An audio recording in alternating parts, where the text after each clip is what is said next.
Bom, um pouco a ver, na verdade muito a ver com o que tínhamos falado anteriormente, a cláusula with é o que nos possibilita,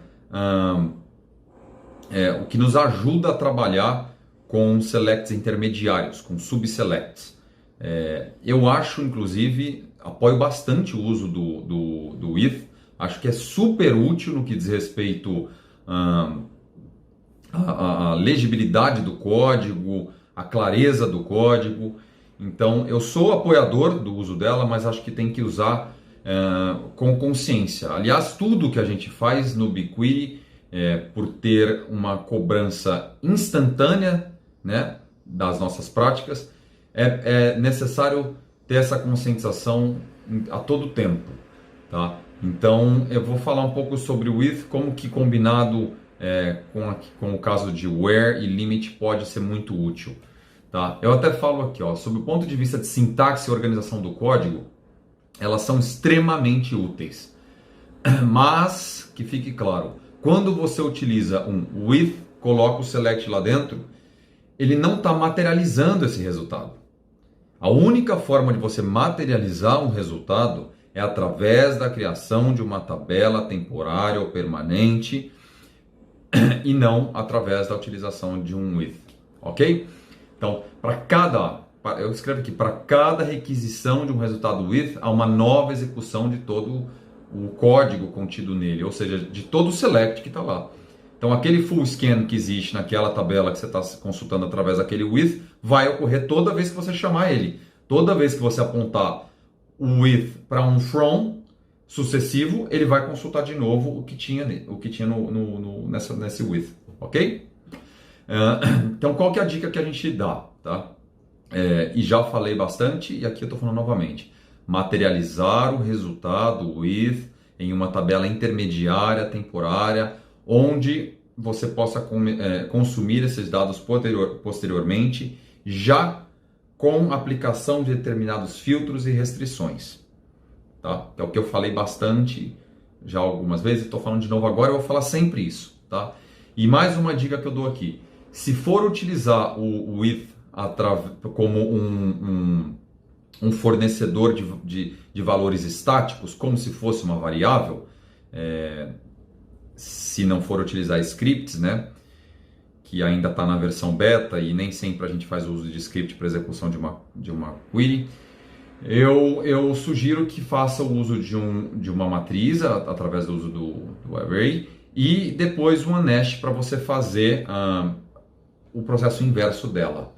Tá? Então você dá por exemplo, with my var as, aí você vai colocar select, abre colchete 1, 2, 3, 4, 5, 6, fecha colchete e vai definir isso. A partir do momento que você fez isso, você já tem uma matriz. Tá?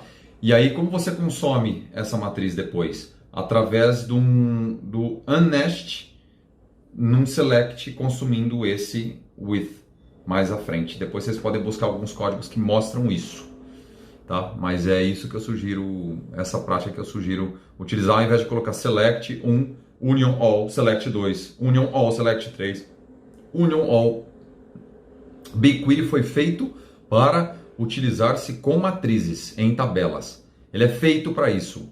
Ele foi desenvolvido, ele foi desenhado para isso. Então, a gente tem que utilizar. Tá? Aqui eu dou exemplo de um código não otimizado e um otimizado, tá? Ambos utilizando cláusulas with, tá? Quer dizer, o não otimizado utilizando with e o otimizado sem necessidade do uso de with. Poderia utilizar dependendo da regra de negócio, isso é relativo. Não sei se eu já falei, mas reiterando, a regra de negócio deve sobressair sempre em relação a todo o restante. É primeiro a regra, depois as boas práticas de performance e custo.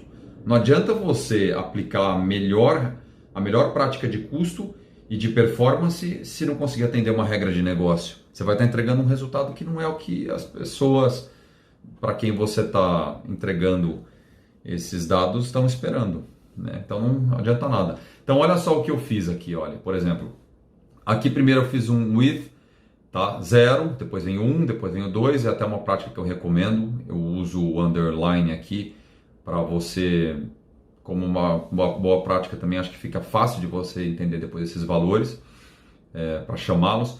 Então aqui eu crio um campo calculado, tá vendo? Utilizando o safe, que eu recomendo muito o uso do safe para dar resiliência nas suas consultas, uma vez que se der problema numa função, ele não retorna erro e sim nulo, tá? Então utilizando o safe substring, aí eu pego o que aqui? Esse campo, 3 posições dele, tá? É um campo calculado. Depois eu crio WM1, tá? Que é um novo with, e aí eu consumo de quem? Do 0. E estou pegando quem aqui? Estou colocando o que de critério? Uma regra aqui, ó, WMU, dentro desse código Series ID que eu criei aqui como campo calculado. Depois eu adiciono uma outra condição, que é para o ano. Então eu consumo de quem? Do WM1, que é esse cara aqui, que consome do 0. Depois eu vou para o 2, para o 3, né? E aí eu coloco mais uma regra nesse Service Title, né? E põe um like de Healthcare aqui, ó, tá vendo? E depois aplica um limite. E o 3 está consumindo do 2, que está consumindo do 1, que está consumindo do 0. Né? 2 do 1, do 0, do 2 consome, 3 consome do 2, consome do 1, consome do 0. Cada vez que eu estou executando, por exemplo, que eu estou chamando esse 3 aqui, ó, tá? O que ele faz? Ele chama o 2, ele vai seguir esse encadeamento que eu acabei de mostrar. Então, esse cara aqui, ó, ele está sendo executado 5 vezes. Uma aqui, 2, 3, 4, 5, que é quando ele foi executado por si só. Tá? Então, você está fazendo um full scan, tá? Calculando esse campo nesta tabela 5 vezes para chegar neste resultado.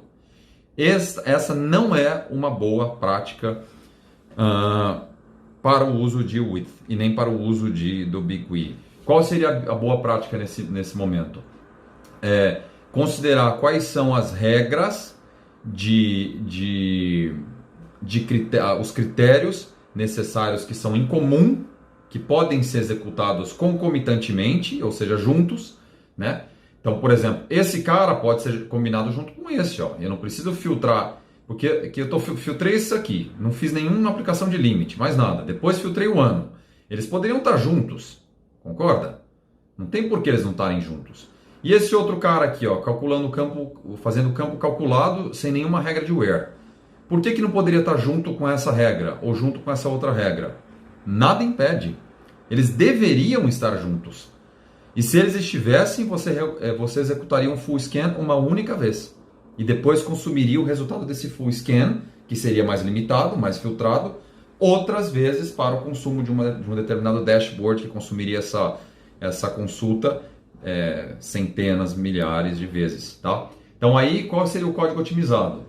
Você faz um único select aqui, cria o campo calculado, busca esses dados dessa tabela, que é a tabela original, aplica todos os filtros que podem ser aplicados em conjunto, tá? E faz o que? Materializa esse resultado em uma tabela temporária ou permanente, dependendo da sua necessidade. Utilização do temp é limitada em consulta, só para script que você consegue usar o temp. Mas existe uma opção aqui, ó, de expiração que você pode criar e a tabela vai expirar num determinado período, tá? Caso ela tenha necessidade de ser temporária. Se for permanente, você tira essa opção e está tudo certo. Então, uma vez que você reuniu esses critérios de select em um só, ó, aqui tem um que é o 2018, 2 que é o Healthcare e 3 que é o campo calculado. Tá aqui, ó, 1, 2 e 3. Essas 3 aqui, ó, tá? Na verdade, 4 aqui, ó. 1, 2, 3, 4. Virou uma. Tá vendo, ó? Virou uma aqui, ó. Só o limite que eu não apliquei lá, porque o limite tem que ocorrer depois, senão o nosso resultado não seria o mesmo. Tá? Tem que ficar atento com isso. Lembra da regra de negócio. Ela tem que prevalecer. Tá? E aí eu faço um select. Aqui eu estou usando um asterisco. Por que eu estou usando um asterisco? Porque eu tenho certeza quais vão ser os campos que vão ser retornados por essa tabela. Tá? Não é recomendado o uso de asterisco. A gente vai falar bastante sobre isso. Mas, quando você tem certeza do que você está consumindo, e isso vai ser uma praticidade na escrita do código, você pode fazer uso disso também. Importância é que você tenha isso consciente, tá bom? E aí eu faço um limite de 1000 e pronto, ele vai me trazer o resultado igual com a diferença de que vai ser 25% mais rápido, tá? Ou seja, um ganho de performance.